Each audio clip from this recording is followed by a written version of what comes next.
Hey, Days of Judah here. It's been a while. I've been very busy, so there's that. And I look like an air traffic controller because I'm experimenting with these things here, but you know, I'm okay with that. So I wanted to hop on and just do another one of things that on our parenting journey that I enjoy and that I appreciate. And so here is what I have. And because it's Black History Month, it's February, um, I thought we would think within that vein. So what I have here is I have Bedtime Bonnet, which um, is just a book about a little black girl, and her bonnet, and I love how it starts. In my family, when the sun goes down, our hair goes up. I love that. Yeah, but this is a cool, just little book about just a really, I don't know. I feel like it's a really classic part of black culture is just gotta wrap up the hair, gotta and it's part of, and also I'm trying to get my toddler to wear her bonnet because she's just wild, and she goes to bed and everything is everywhere, the sheets are the and but I'm trying to get her to wear her bonnet because it's a thing, and it keeps the hair, keeps it neat, keeps it beautiful. So found this on Amazon and I really like it. Um, I'm kind of a big fan of books that are just portray everyday normal life, so that this one's cool. This one was gifted to Little Miss Lady, and I really really enjoy it. This is full of love, and this is going to Grandma's house for Sunday dinner, the whole family, and just a process of waiting and getting ready, and then having this food and family together. And once again, just his picture of a really healthy and lovely black family, which is nice. So and the pictures are beautiful too. So this is beautiful. Like just the family all around the table eating.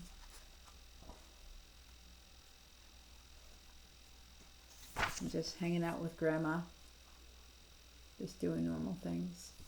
So I really love this book. And then another book that I have here, when we were expecting our little one, and the queen was about to become a big sister, I tried to find a book about a big sister, and also a book with a big sister of color. This is the closest that I could find at the time. It's a wonderful book, but she looks like a girl of color, I would say, but it's the closest that we could find. Um, this kind of this piece here kind of leads me to one of the challenges and one of the things that I've really been thinking about since having children is I think more about what it means for me to be black and my children to be black now that I've had children. Before growing up, it wasn't on the same level. Just background, my family is Caribbean, and you know, Caribbean is kind of its own. Caribbean people, raise your hands because it's just own whole culture over here. We're all over here just doing something else. We're still connected, but we're all over here.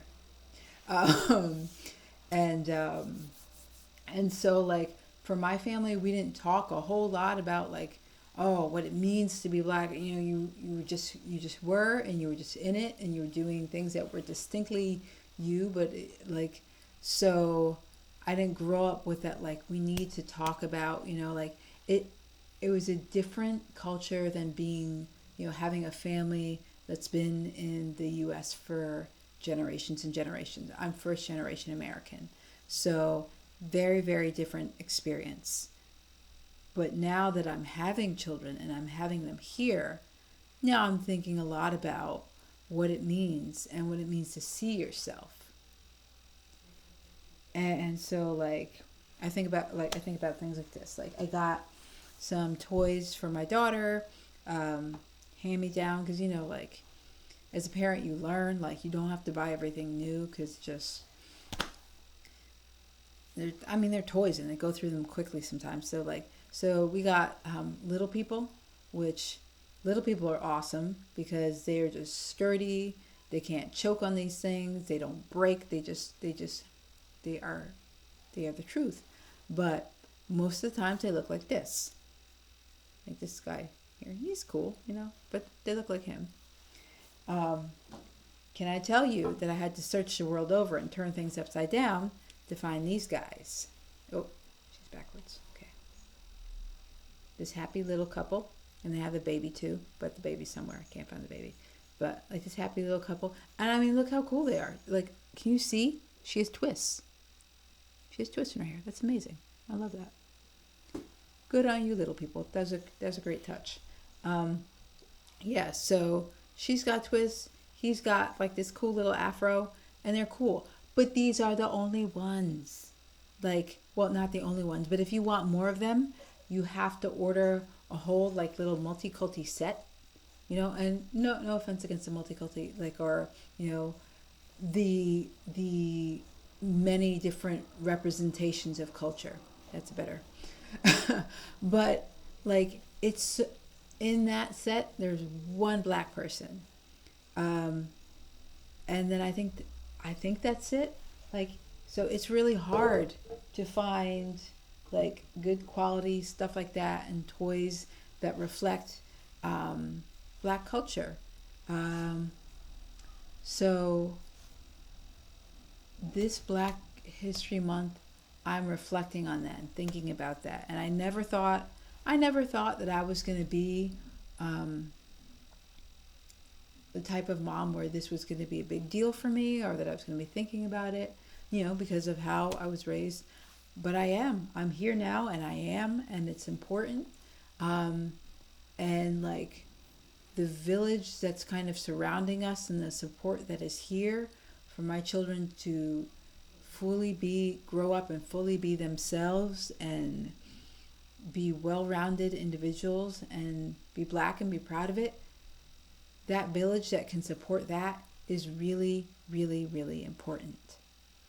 Um, so, like I find myself thinking about how do we do that and how do we find those connections. Like one way, I my doula connected me to a black breastfeeding support group, and I didn't know it would be, but it's really wonderful. It's really wonderful to talk to other mothers of color that are going through the journey, because it's difficult for women of color to really have this space and to really participate in this experience. So our numbers are lower than those of our counterparts, and it's like a natural thing that, supposedly, barring any difficulties of, you should be able to do and participate in, but it's lower for women of color because there's barriers and things. So like it is really important to have that support and have that village and feel like you have those resources. So